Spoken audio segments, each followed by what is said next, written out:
Yeah. Yes! Alam niyo, bumili ako ng mangga nung linggo pa. Yun siya, oh. Dumami na siya ng itim. Dapat, gagawin ko siya. Hindi natuloy. So, ilagay ko muna dito. Ba, dumami yung itim. Anong nangyari? Dumami siya ng itim. Tapos, kagaya din nito, itong binili kong guyabano. Sabi ni ate, bilhin mo na te. Isa na lang eh. Kasi 35 pesos lang. Kasi uuwi na sana siya eh. So, nawa naman ako. Binili ko na nga. Pero, may ilang araw na, parang nanigas. Parang bulok nga siya. Yan mo na. Nakatulong naman kay ate. Kung hindi man ito mahinog, mabulok man, okay lang yun. Napunta naman yung 35 pesos ko kay ate. Hindi ko alam kung ito ay mapapakinabangan pa.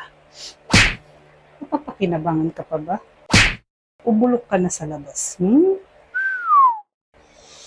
Pero mabango pa rin siya. Ito, nag-uumpisa na yung kulay itim. Okay, gawin na natin ang graham. Kasi kung next day ko pa, baka bulog na itong mangga, hindi ko mapakinabangan. Sayang naman, di ba? Bango-bango pa naman.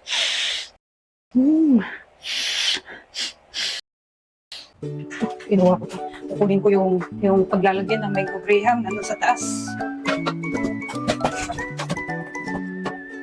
Ito.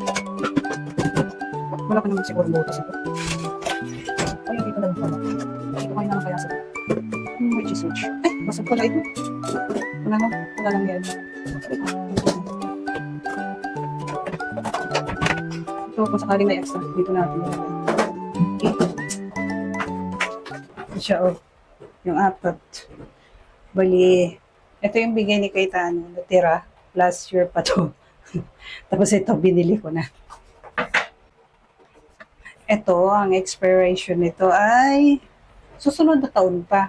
Kasi bibigayin ulit ng pamaskong handog ng tagig. Kaya gagawin ko na.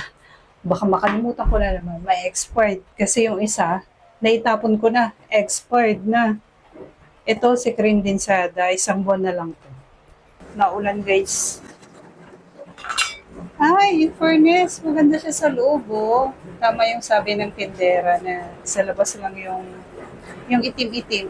Dumami siya eh. Pero akala ko nga bulok. Pag-iwa ko yun, oh. Yan siya, malinis siya, guys, oh. Wala siyang bulok. Kamis nga. Hindi ito pinalburo. Nahinog daw siya sa init. Sabi ni ate. Ito pa yung pangalawa.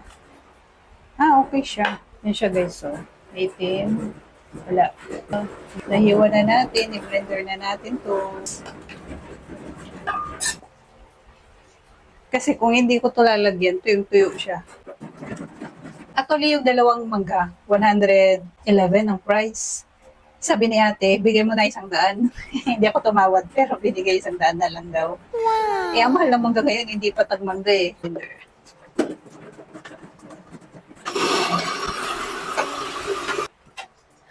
Ayan, napino na siya. Napino na, ice cream. Pwede ng ice cream ko. Wow, ang sarap. Kaita. Sarap. Parang ice cream. Itong mangga, blender. Wow! Nestle cream, lagay na natin yung condense. Tapos saluin natin. Haluin natin maigi. Ito na yung mixture natin. Ang liit.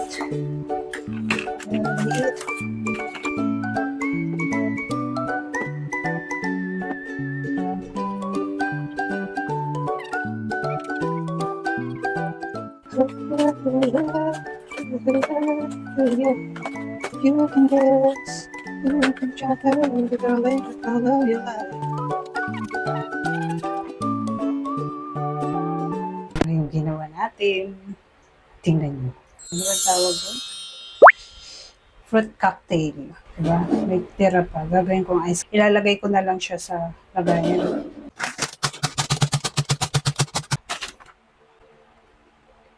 Sayang eh. So, ilagay na natin. Hindi ko alam kung ano lasa nito. hopefully, masarap na ba siguro to dahil binlender natin yung mangga. Tapos, ito lang kakaiba. Fruit cocktail nilagay ko sa ibabaw. Para lang magamit yung fruit cocktail ba. Actually, hindi ako masyadong mahilig kumain ng mga matatamis. Pero, pagkatapos kumain, naghanap ako ng tayo ng kunting tamis lang. Ganun lang. Gamit na natin yung sobrang graham dahil sayang. Tada! Nilagay ko na lang si Baboy yung tirang graham. Wow. Tinurog ko siya. Yan. Kaya nagkaroon ng parang brown. Tapos ito, yan lang, ganyan na siya. Tapos ito, wala nang graham, ubus na. So, ilalagay ko lang sa freezer na ganyan na siya yung mixture. Magiging ice cream na siya. Yan! Ito. Parang sayo ko sa... Ba, nasara siya. Ayan na guys, so tatlo yung ginawa natin. Ay, excited ako. Lagay na natin sa freezer. Actually, ito, isa. Plano kong ibigay. Dahil hindi ko kaya mabusin ito mag-isa. Ayan. Lagay natin dito. Yun. Okay. Excited na ako para tikman yung ating mango graham. Pero bago ang lahat, kunin ko muna yan. Bagay na bagay sa ating mango graham dahil matamis. Yan. Yung ating malunggay tea. Pinakulan ko lang na dahon to guys. Are you excited, Maria? Ay. Yum, yum. Patayin ko kutsara. Kutsara! Kutsara! Excited! I'm so excited! I'm so excited! Woo! Yan! Tada! Ngayon lang ako gumawa ng sweets. Tagal-tagal ng panahon. Yan! Yee! Yeeha! Kunin natin yung mga naiwad sa gilid-gilid.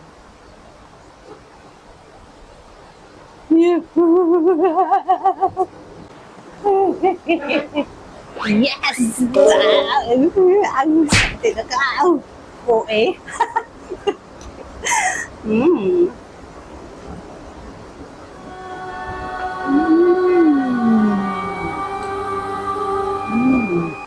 Ang sarap! Look!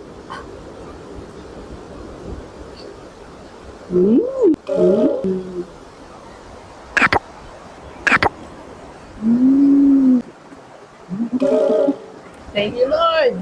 Sarap! Ayos naman pala yung fruit cocktail sa ibabaw eh.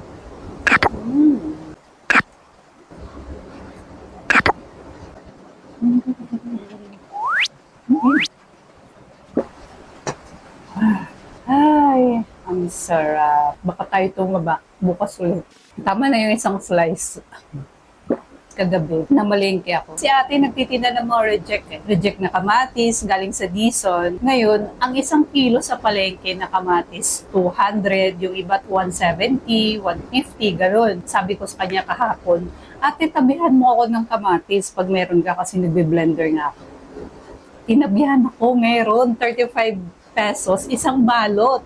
Ngayon, nung pinakilo ko, estimate mo nga, halimbawa, 200 per kilo. Yung isang balot na 35 pesos sa kanya, maabot siya ng 112. Kinuha ko lahat, 4 na balot yun. Ang mahal ng kamatis, guys, tignan nyo. Tinanggal ko sa plastic, tinignan ko yung mga hindi na okay, kasi yung iba hindi na okay. Nako, nabulok na yung ating guyabano. Pero sabi ni ate, mahinog pa to, pero lumambot na nga. Parang hinog na to. Baunin natin.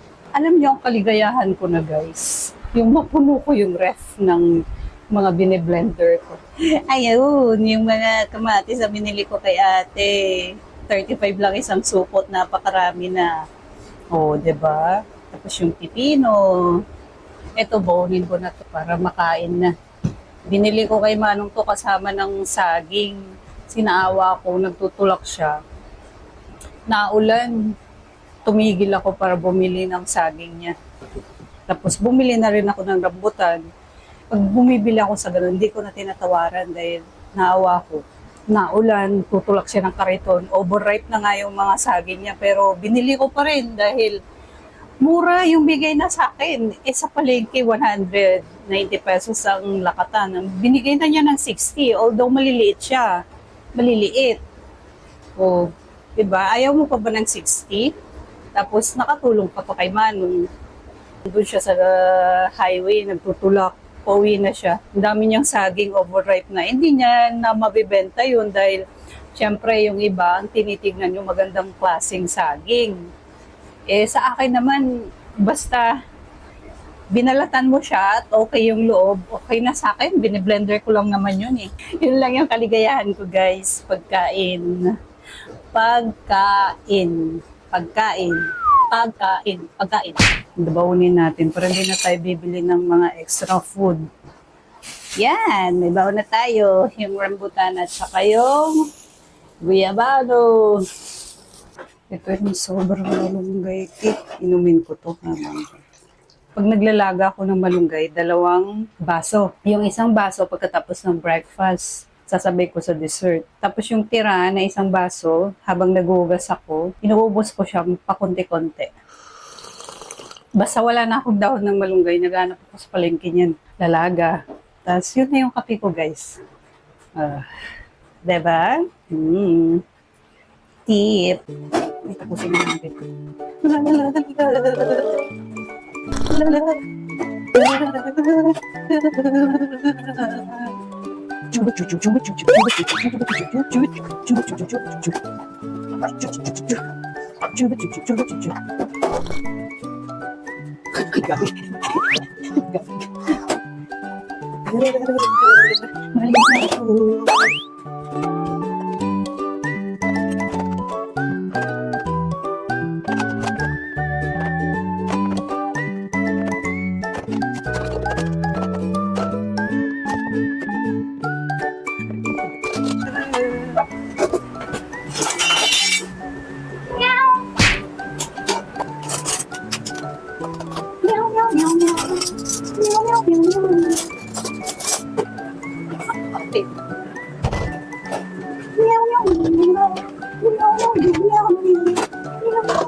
Diyan na yung kaldero na yan, lagaan ko ng malunggay kada umaga. Hindi ko na pinapasok sa lagayan. Para ganun, hindi na lang siya nagkabitin. Okay? Tapos na, nailagay ko na.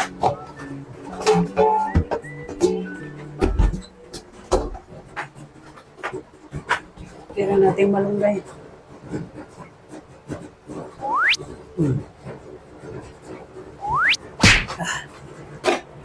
Bulis. Pag-charge natin. 81.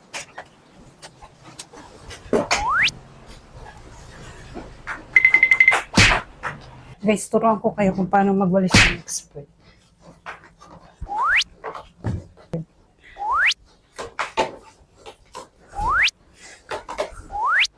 Net. Nagpe-fencing lang. Ganito magwalis ang expert. Pupakantuhan.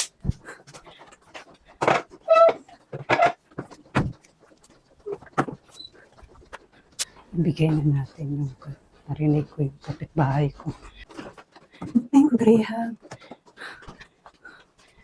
Bigay na natin. Ay, para hindi na ako kumatok. Tulog pa ata eh.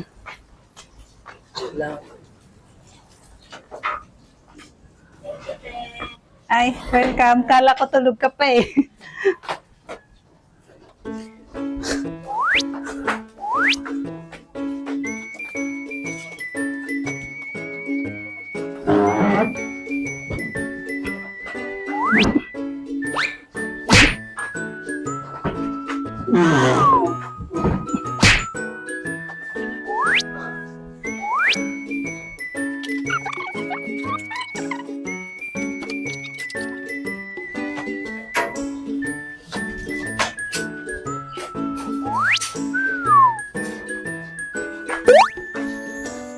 pang maluwag yung damit ko.